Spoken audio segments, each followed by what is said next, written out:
దేవుని పరిశుద్ధ నామానికి సంపూర్ణ మహిమ కలుగునుగాక. ప్రభునేసుక్రీస్తు నామములో మీ అందరికీ నా ప్రేమ వందనాలండి.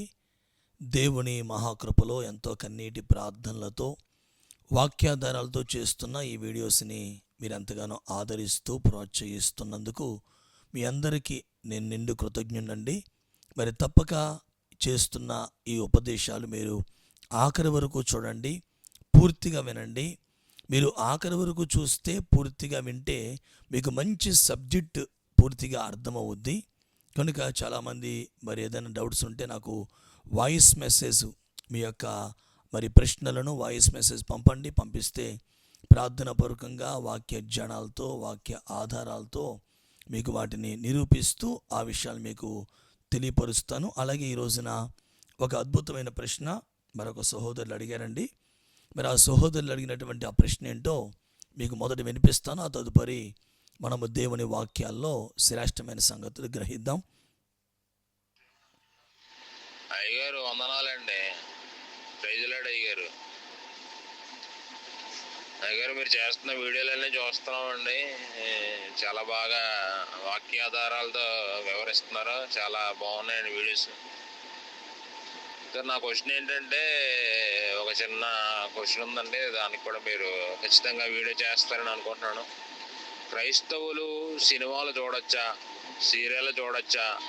ఈ ఎంటర్టైన్మెంట్ ప్రోగ్రామ్స్ ఉన్నాయి చూడండి, బిగ్ బాస్ అలాంటివి, మన జబర్దస్త్, తర్వాత శ్రీదేవి డ్రామా కంపెనీ, క్యాష్, ఇలా రకరకాల ప్రోగ్రామ్స్ వస్తున్నాయి టీవీలో. క్రైస్తవులు కూడా చాలామంది వాటిని చూస్తూ ఆనందిస్తూ లోకంలో బతుకుతున్నారని అనుకుంటున్నానండి నేను.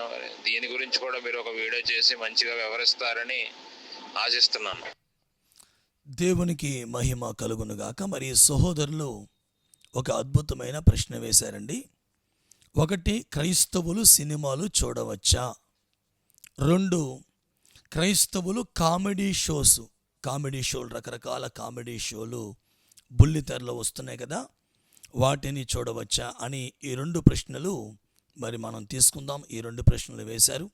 ప్రియమైన దేవుని బిడ్డలారా, అసలు ఆ సినిమా కోసం మా చిన్నప్పుడు ఏమనేవారంటే, నేను అనలేదండి ఈ మాట, సినిమా కోసం నేను అనలేదు.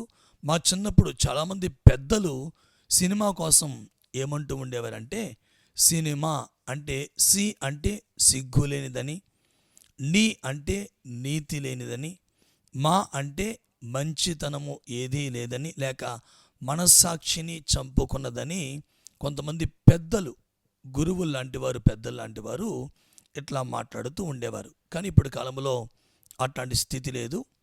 మరి చాలామందిని మనం అడగచ్చు, మరి ఎందుకు మీరు సినిమాలు చూస్తున్నారంటే, వాళ్ళు అంటారు సినిమాలో మంచి ఉందండి, చెడు ఉందండి. మనం అంటాం, మీరు దేవుని బిడ్డలు కదా, క్రైస్తవులు కదా, ప్రభు యొద్దకు వచ్చిన వారు కదా, లోకానికి వేరై క్రీస్తుని ఆరాధిస్తున్నవారు కదా, మీరెందుకు సినిమాలు చూస్తున్నారు, ఎందుకు ఇట్లాంటి ఈ కామెడీ షోలు అన్నీ చూస్తున్నారంటే, వాళ్ళు అంటారు, మేము సినిమాల్లో మంచి ఉంటుంది, చెడు ఉంటుంది, మంచి మేము తీసుకుంటాం, చెడు వదిలేస్తాం అన్నట్లుగా మరి ఈ రోజున చాలామంది మనకి సమాధానం చెప్తారు. అలాగే పెద్ద పెద్ద సేవకులు కూడా చాలామంది మరి సినిమాలు చూడొచ్చు, తప్పేమీ లేదు, సినిమాలు నేను కూడా చూస్తానని ఒక పెద్ద ఆయన అన్నారు. మరి చూసి దాంట్లో మంచి నేను తీసుకుంటాను, చెడు వదిలేస్తాను అని అన్నారు. ప్రియమైన దేవుని బిడ్డలారా, మరి సినిమాలో మంచి ఉంటుంది, చెడు ఉంటుంది కదా, మరి ఎందుకు చూడకూడదు? మంచి చూడొచ్చు కదా, మంచి తీసుకోవచ్చు కదా అనే డౌట్తో మరి ఒక ఆలోచన ఉంది. చాలామంది అలా చూస్తూ ఉంటారు. ప్రియరా, మరి ఇక్కడ మీకు కొన్ని మాటలు చెప్తానండి. వాక్యాధారాలతో నేను కొన్ని ప్రాముఖ్య సంగతులు మీ జ్ఞాపకం చేస్తాను. చాలా శ్రద్ధగా మీరు గ్రహించాలని ప్రేమతో మనవి చేస్తున్నాను. మొట్టమొదటిగా సినిమాల కొరకు మనం కొన్ని విషయాలు నేర్చుకుందాం. సినిమాలో మంచి ఉంది, చెడు ఉంది కాబట్టి మంచి మేము తీసుకుంటాం అంటున్నారు. ఒక ప్రాముఖ్యమైన మాట మీకు జ్ఞాపకం చేస్తాను. ఆదికాండము 2వ అధ్యాయం 17వ వచనం మనం చూడగలిగితే, ఆదికాండము 2వ అధ్యాయం 17వ వచనం మనం చూడగలిగితే ప్రభు అంటారు, మంచి చెడ్డల తెలివినిచ్చు వృక్ష ఫలములను మీరు దేనిని తినకూడదు అని దేవుడు ఆజ్ఞాపించాడు. అంటే ఆ ఫలములో లేక ఆ చెట్టులో ఏముందంటే మంచి ఉంది, చెడు ఉంది. ప్రభు మీరు ఆ ఫలములో ఉన్న మంచినే తినండి, చెడుని తినకండి అని చెప్పాడు ఆయన. అసలు ఆ మంచి చెడు తెలివినిచ్చే ఆ వృక్ష ఫలములను మీరు ఎట్టి పరిస్థితుల్లో తినవద్దు అని ప్రభు స్పష్టంగా తెలియపరిచాడు. కానీ సాతానుడు, అపవాది, దుర్మార్గుడు, మోసగాడు ఏమని చెప్పాడు? ఆది కాండము 3వ అధ్యాయము 4-5 వచనాలు మనం చూస్తే, ఆది కాండము 3వ అధ్యాయము 4-5 వచనాలు మనం చూస్తే, ఏం పర్లేదు ప్రభు అలా చెప్తారు, మీరు ఆ మంచి చెడు కలిగినటువంటి ఆ వృక్ష ఫలమును మీరు తింటే మీ మనోనేత్రాలు వెలిగించబడతాయి, మీలో లోకజ్ఞానం పెరుగుద్ది.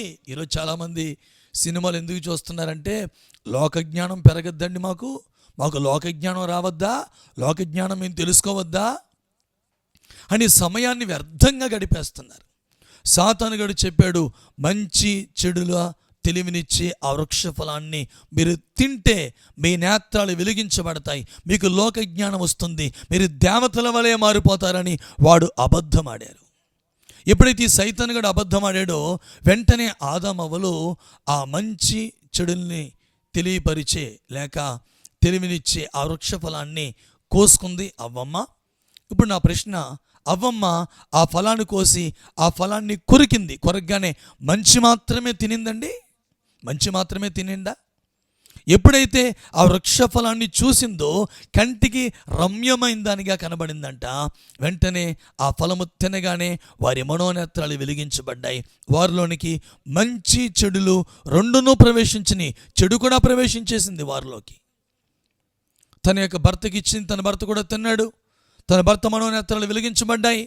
కేవలం మంచి మొక్క మాత్రమే కొరుక్కోలేదు, ఆ ఫలము తినగానే మంచి చెడులు రెండు వారిలోకి ప్రవేశించినట్లుగా మనము దేవుని లేఖనాలు చూస్తున్నాం. బ్రదరా, ప్రభు లేఖనాలు ఏం చెబుతున్నాయి? అపోస్తలుడైన పౌలు కొరింథీయులకు రాసిన మొదటి పత్రిక 7వ అధ్యాయము 31వ వచనాన్ని మనం చూడగలిగితే, 7వ అధ్యాయము 31వ వచనాన్ని మనం చూడగలిగితే, ఈ లోకపు నటన గతించిపోతుందని ప్రభు స్పష్టంగా మాట్లాడుతూ వచ్చారండి. సినిమా అంటే నటించేది. మరి చాలామంది సినిమా హీరోస్, చాలామంది సినిమా హీరోయిన్స్ పర్సనల్గా వారిని కలిసి మాట్లాడండి, వారి జీవితాల్లో పైకి అంత ఆనందంగా వారు నటిస్తూ ఉంటారు, కానీ వారి హృదయాల్లో ఎంతో వేదన, ఎంతో దుఃఖం. ఎందుకు మేము ఈ ఫీల్డ్లోకి వచ్చామని బాధపడుతూ ఇబ్బందులు పడుతున్న వారు చాలామంది ఉన్నారండి. ఈ లోకపు నటన, సినిమా అనేది ఈ లోకములో ఒక నటన. ఆ నటనను చూసి ఆయన నాకు హీరో, ఈయన నాకు హీరో అని క్రైస్తవుల్లో కూడా చాలామంది మనుషుల్ని హీరోలుగా చేసుకుని మనుషులకి ఫ్యాన్స్ అయిపోయిన వాళ్ళు చాలామంది ఉన్నారండి. ప్రియ దేవుని బిడ్డలారా, మనము ఒకే ఒక్కనికి ఫ్యాన్ అయిపోవాలి. ఒకే ఒక్కరు మన హీరో, ఆయన పేరు ప్రభువైన యేసుక్రీస్తు. ప్రభువైన యేసుక్రీస్తు మనకి హీరోగా ఉండాలి, ఆయనకే మనం ఫ్యాన్స్ అవ్వాలి. ఇంకా వేరే ఎవరికి మనం ఫ్యాన్గా ఉండకూడదు, యేసయ్యకే ఫ్యాన్గా ఉండాలి. మనం చూస్తున్నాం, లోకపు నటన గతించిపోతుంది. ఇదంతా నాటకీయమైన జీవితం. వాటిని చూస్తూ సమయాన్ని చాలా వ్యర్థపరుస్తున్నారండి చాలామంది క్రైస్తవులారా, సమయం దేవుడు తన కృప ద్వారా నీకు ఈ ఆయుష్నిచ్చాడు, తన కృప ద్వారా ఈ సమయాన్ని నీకు ఇచ్చాడు. ఈ సమయాన్ని నీవు వ్యర్థముగా పోగొట్టుకోకూడదు. సమయం ఎంత విలువైందో దేవుని లేఖనాలు తెలియపరుస్తున్నాయి. చూద్దాం ప్రియులారా, పౌలు కొలస్సీలకు రాసిన పత్రిక 4వ అధ్యాయము 5వ వచనం మనం చూస్తే, కొలస్సు పత్రిక 4వ అధ్యాయము 5వ వచనం మనం చదివితే, మీరు సమయమును పోనీయక సద్వినియోగపరుచుకొనుచు సంగమునకు వెలుపటి వారి ఎడల జ్ఞానము కలిగి బ్రతకండి.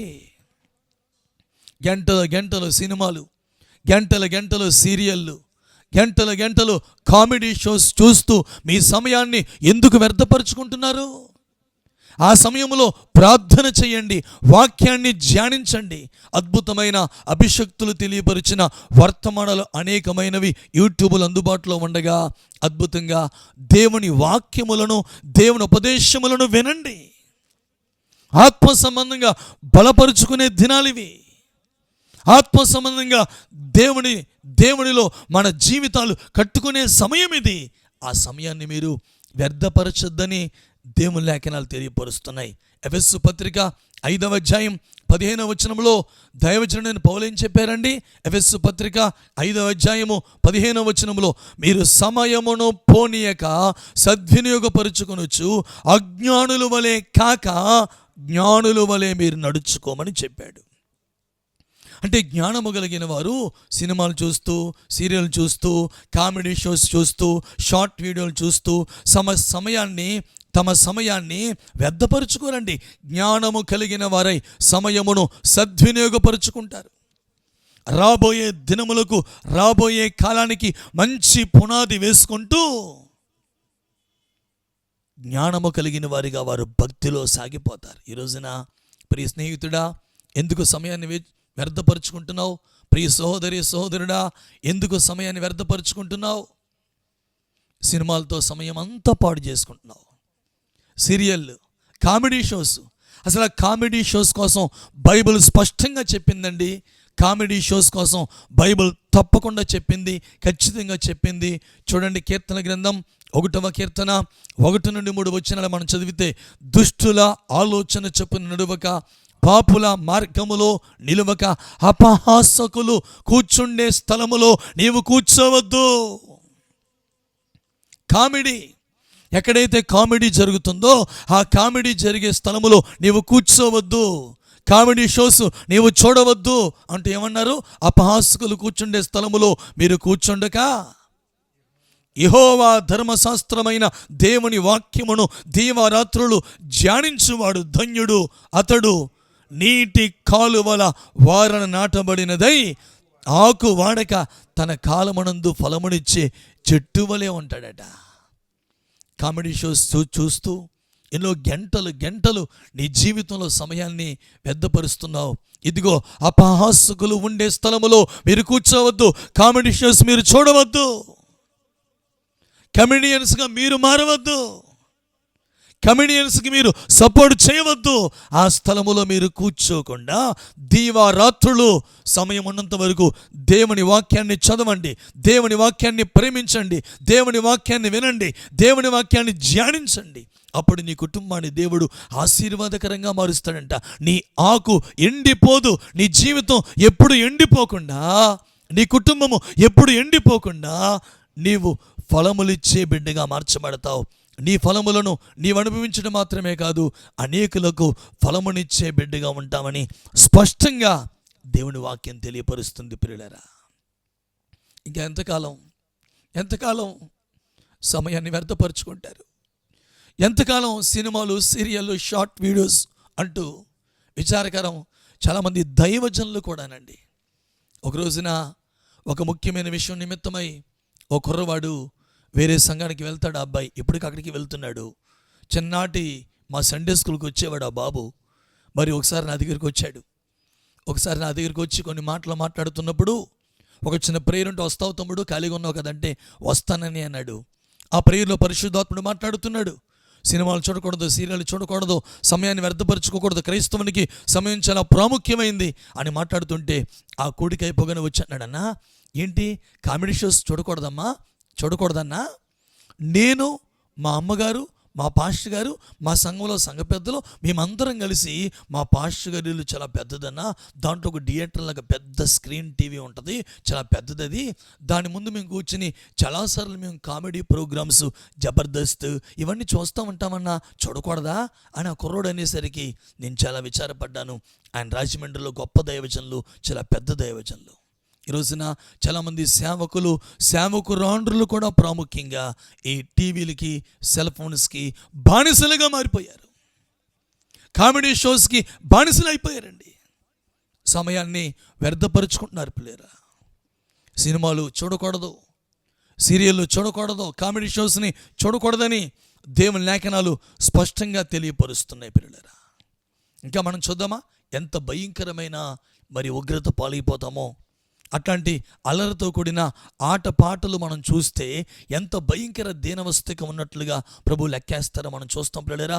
గలతీ పత్రిక 5వ అధ్యాయము 21వ వచనాన్ని మనం చూడగలిగితే, గలతీ పత్రిక 5వ అధ్యాయము 21వ వచనాన్ని మనం చూడగలిగితే, ఎవరైతే అల్లరితో కూడిన ఆటపాటలు చూస్తూ తన సమయాన్ని వ్యర్థపరుచుకుంటారో వారు దేవుని రాజ్యములో ప్రవేశింపరు.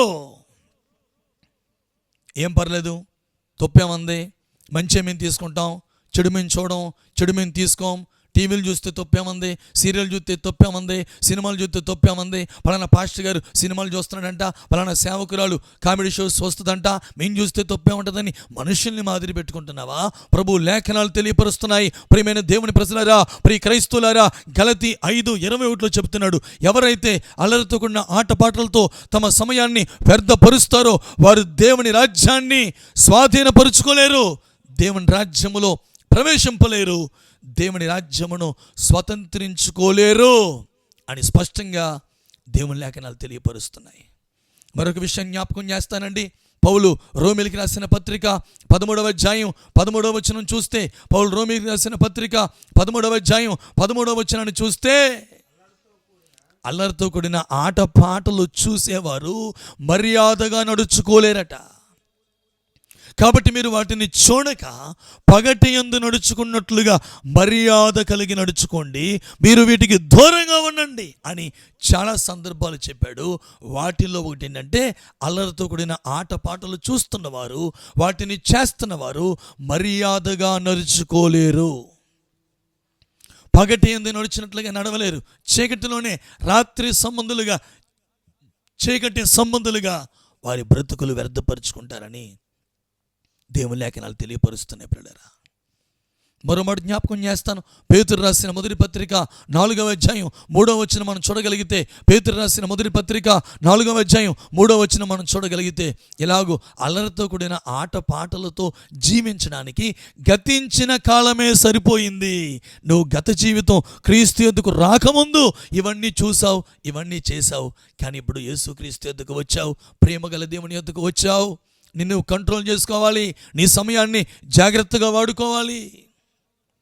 తిరుగుతున్న లైట్కి గ్యారంటీ ఉంది, తిరుగుతున్న ఫ్యాన్కి గ్యారంటీ ఉంది, వెలుగుతున్న లైట్కి గ్యారంటీ ఉంది. మన బ్రతుకి గ్యారంటీ లేదండి. మనం బ్రతికే ఈ శేష జీవితం, ఈ కొద్ది కాలం సమయమంతా దేవునికే ఖర్చు పెట్టాలి. స్తోత్రం కలుగునుగాక. వాక్యాలతో, ప్రార్థనతో, పరిశుద్ధతలో ఎదిగే విషయంలో భక్తి సాధన చేసుకుంటూ మన సమయానంతా ఖర్చు పెడుతూ ఉంటే, నీ భక్తి సాధనకు నువ్వు సమయాన్ని ఖర్చు పెడుతున్న ఆ స్థితిని ప్రభువు చూస్తాడండి. కామెడీ షోస్కి నీకు సమయం ఉంది, సినిమాలకి సమయం ఉంది, టీవీలకి సమయం ఉంది, సీరియల్కి సమయం ఉంది. దేవుని సన్నిధికి సమయం లేదు చాలామందికి. దేవుని వాక్యం చదవడానికి సమయం లేదు చాలామందికి. దేవుని వాక్యము వినడానికి సమయం లేదు. ప్రార్థన చేసుకోవడానికి సమయం లేదు. భక్తి సాధన చేయడానికి సమయం లేకుండా వ్యర్థమైన వాడితో నీ కాలాన్ని గడిపేస్తున్నామేమో. ప్రియమైన సహోదరి, సహోదరుడా, ప్రభు ప్రేమతో హెచ్చరిస్తున్నాడు. తప్పక మీరు ఈ మాటలు తీసుకోండి. ఎప్పటి నుంచి అయినా మారు మనసు పొందండి. సినిమాలు, సీరియళ్ళు, కామెడీ షోస్ని విడిచిపెట్టండి. జీవం కలిగిన దేవుని వాక్యములో ఎంతో మాధుర్యం ఉంది. వాక్యాన్ని ధ్యానించండి, వాక్యాన్ని పరీక్షించండి, వాక్యాన్ని పరిశీలించండి. వాక్య ప్రకారం మీ జీవితాలు కట్టుకోండి. ఎవరైతే వాక్య ప్రకారం మీ జీవితాలు కట్టుకుంటారో తప్పక ప్రభు మిమ్మల్ని ఈ భూమిపైన ఆశీర్వదిస్తారు. రేపు పరలోకములో ఒక ఉన్నతమైన బహుమానాన్ని ప్రభు మీకు ఇస్తారు. అట్లాంటి మహాకృప ప్రభు మనందరికి అనుగ్రహించునుగాక. అందరికీ వందనాలు.